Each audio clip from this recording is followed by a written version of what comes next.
Welcome to chapter 2 of the book of Zephaniah.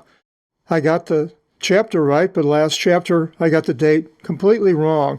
I really messed up. Senior moment, I was caught by somebody in a comment, told me the correct day. I think I got the day, month, and year all wrong. But this video is in October the 25th of the year 2023. As we go through the second chapter, the timeline of the whole chapter, I don't believe is at the time of Zephaniah, but in the far future, even to a future for us today. But a lot of it relates to us today, and it may not be a prophecy of the too far future for us today in 2023. The reason I say that, because certain things that are mentioned in the chapter, a day of wrath, which other places is always at the end of time, that mentions the city of Ashkelon, it still exists. Crete is mentioned, it's still around, although we'll find out what happens to these places. Jordan is still around, which is of Ammon and Moab are in Jordan today. Damascus of Syria, the capital, is still around. And the nations don't believe in Kyrios or Jesus, Jesus Christ. So we'll go through the chapter and we'll see how these all fit together in that timeline. I'll read a little in the Greek and then we'll go through the chapter. Synakthite ke synthesthite o ethnos apedevton protugenesse imas os anthos paraporavomenon imera pros tu epelthin ef imas orgin kyriou pro tu epelthin ef imas imeran orgis thimu kyriou. Be gathered and bound together, O uninstructed nation. Now, what nation is he talking about? Israel, possibly, or the United States, the country that I live in, or possibly your country. What is uninstructed? Uninstructed in engineering? I don't think so. Mathematics? No. Health science? No. I think it's being instructed in the Word of God. When I grew up, I went to a Lutheran grade school, high school, university. They all taught the Bible. And friends of mine that went to the public school, they were never taught the Bible. I went to Sunday school. Some of them might have went to Sunday school, but I don't think very many that went to the public school. Now, there was also a lot of Catholic schools, way more than the Lutheran school, and they taught Jesus more or less. Let me leave it with that. But now, in the United States, the Bible is no longer taught in the public schools at all. The reason I say public schools, because that's about all the schools there are that's left. Bible teaching schools are few and far between. Many parents have decided to take their children out of the public school system and have them self-taught at home teaching, which is better than going to the ungodly people and have them teach your children. The solution, I believe, is a few things. One is sort of having a voucher system where you receive money to send your child to wherever you want. In this way, the Bible teaching churches, schools can be reformatted. But that's not the only thing, just to do that. I believe teaching morality. I don't know what the public schools teach anymore today. I'm not an expert at it at all. But I know there's immorality in my country. I don't know about yours, but removing the immorality would coincide with having Christian education. And removing immorality, I believe, are three major ways of doing that. One is to restore the family, to have a male and a female come together and have children, which would be a family. And that would be the number one way of removing immorality, that only families, until, of course, young people until they're married. Removing pornography off of the internet and the media in general would help remove immorality. Then removing violence on the internet and media, which may be worse than pornography. Removing violence would be the next stage of a change in this country. And then enforcing the laws by the judiciary. If somebody breaks the law, then they pay the penalty according to what the law has. Now, I believe those things could all happen overnight. I mean, you could change it overnight with the right person in charge or in the mindset of the people, but I don't see that as happening, unfortunately. So the result is going to be a day of wrath, because it says, before you're becoming as a flower passing the day, and before the coming upon you, the day of the wrath. Before the coming upon you, the day of the wrath of the rage of the Lord. So removing all these things before the wrath of the day of the Lord is probably not going to happen. It's what should happen. But the Christians may very well be taken, as it mentions in 2 Thessalonians chapter 2 at the beginning. And the ones that are left will not even have the Christians in the world. So a time, frightening time ahead for those people. Verse 3, seek the Lord, all you humble ones of the earth. Work equity and seek righteousness. Those are all things that Jesus brings out to people that want to follow him, which is all necessary. And answer them accordingly, do the right thing, so that you should be delivered in the day of the wrath of the Lord.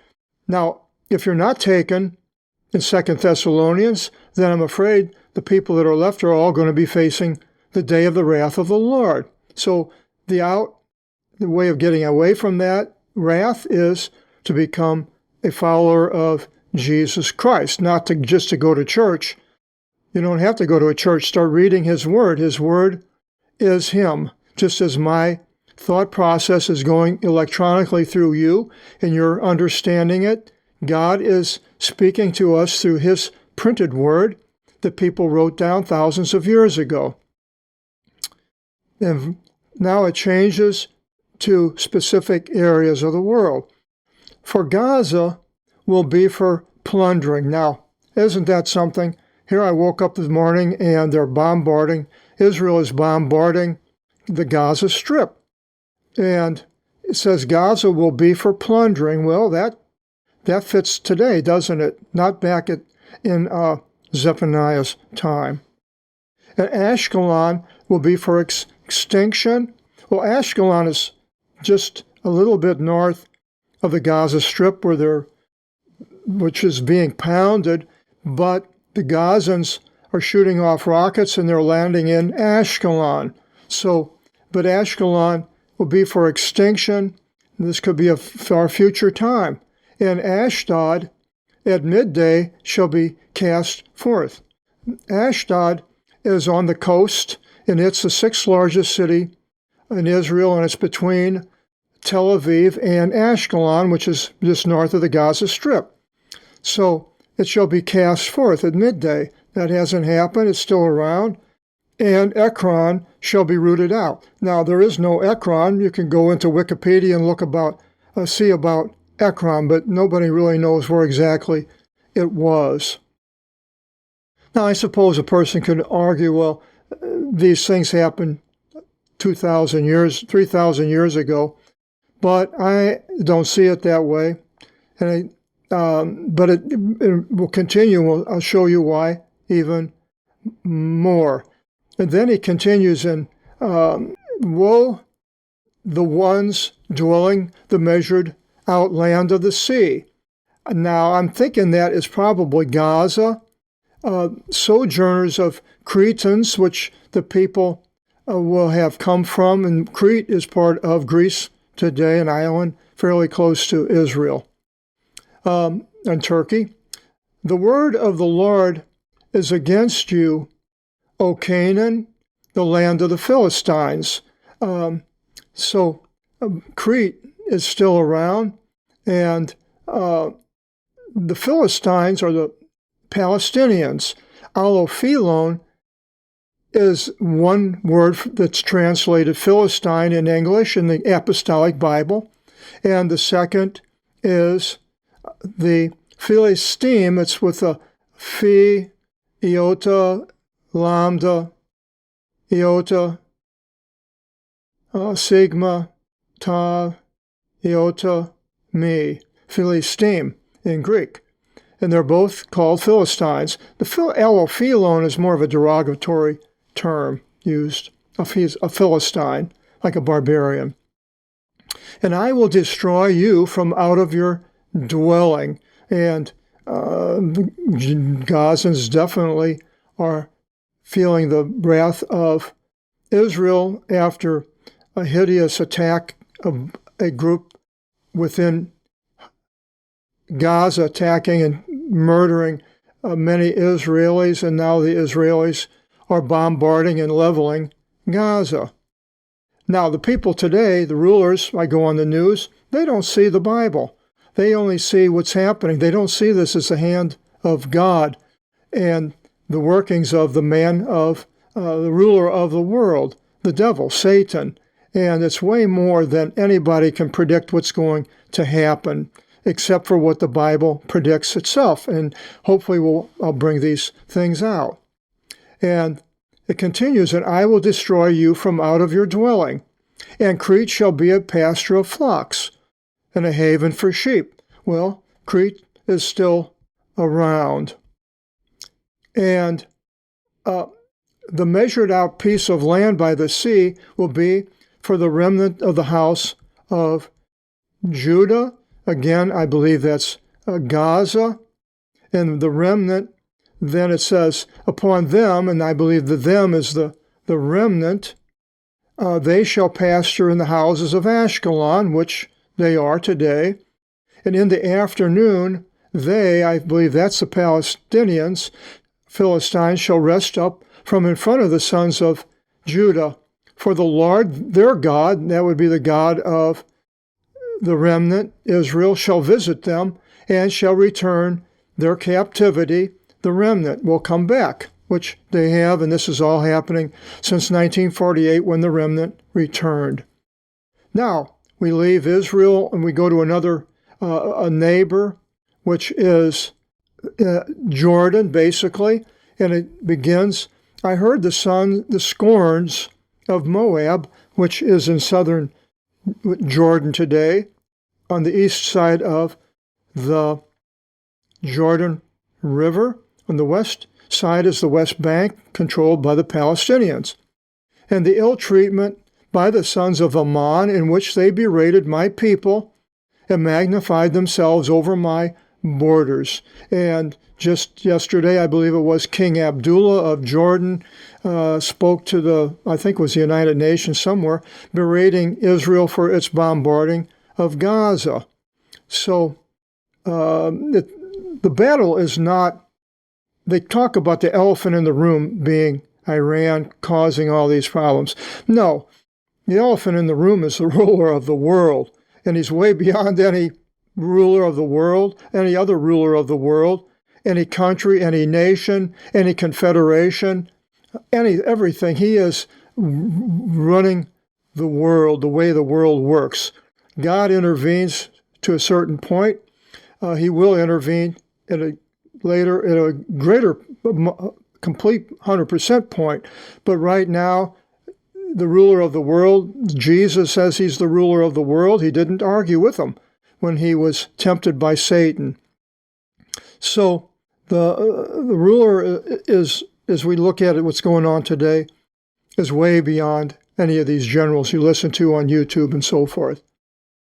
And on account of this, as I live, says the Lord of the forces, the God of Israel, that Moab, that is Jordan, will be as Sodom, and the sons of Ammon, Jordan, as Gomorrah.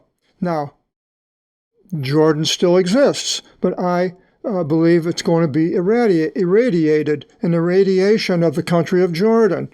Other places it intimates that.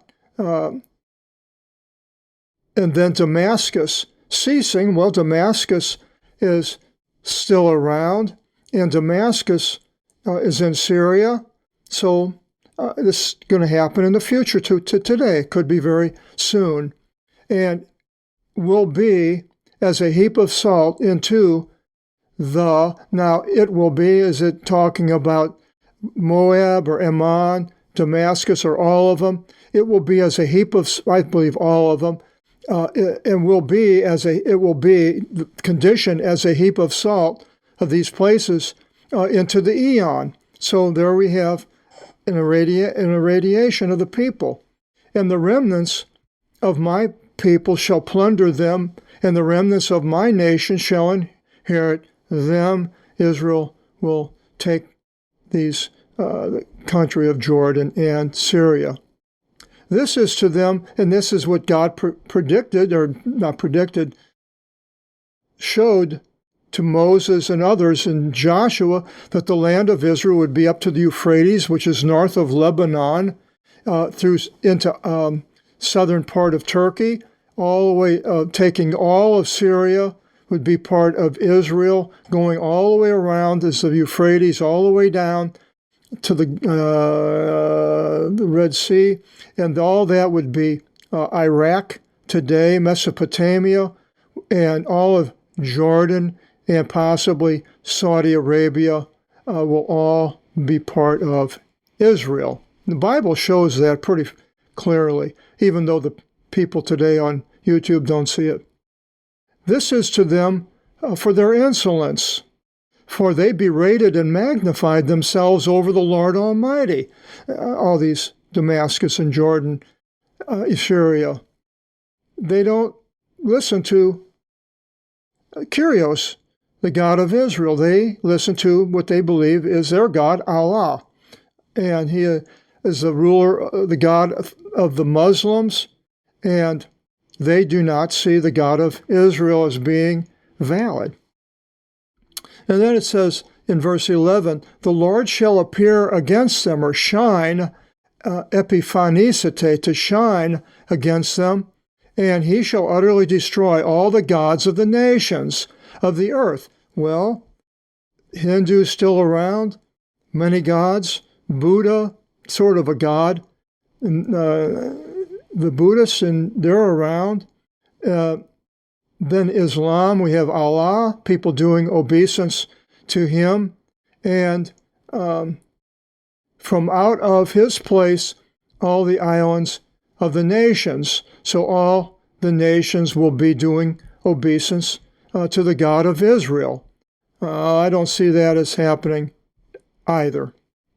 Verse 12, and you, O Ethiopians, down in the I believe it's south of Egypt and Africa, are slain of mine broadsword.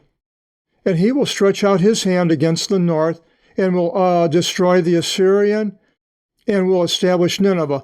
Now, this could possibly be at the time of Zephaniah, and because now I will stretch his hand against the north, and will destroy the Assyrian. Now, exactly, I believe Pharaoh Necho went up and did destroy the Assyrians. I believe maybe some Ethiopians went with him, and will establish Nineveh, the capital of Assyria, in northern Mesopotamia for a waterless extinction as a wilderness. I had a picture of Nineveh, but you can go on Wikipedia and you can see what's left of Nineveh.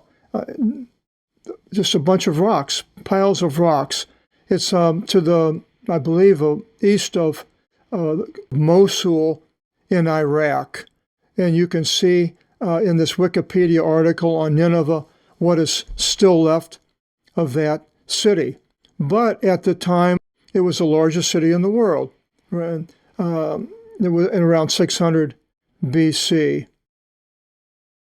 And then in 14 it continues, and flocks shall feed in the midst of her, Nineveh, even all the wild beasts of the earth, and chameleontes. We can add that to your English derivatives books. A chameleon is a transliteration.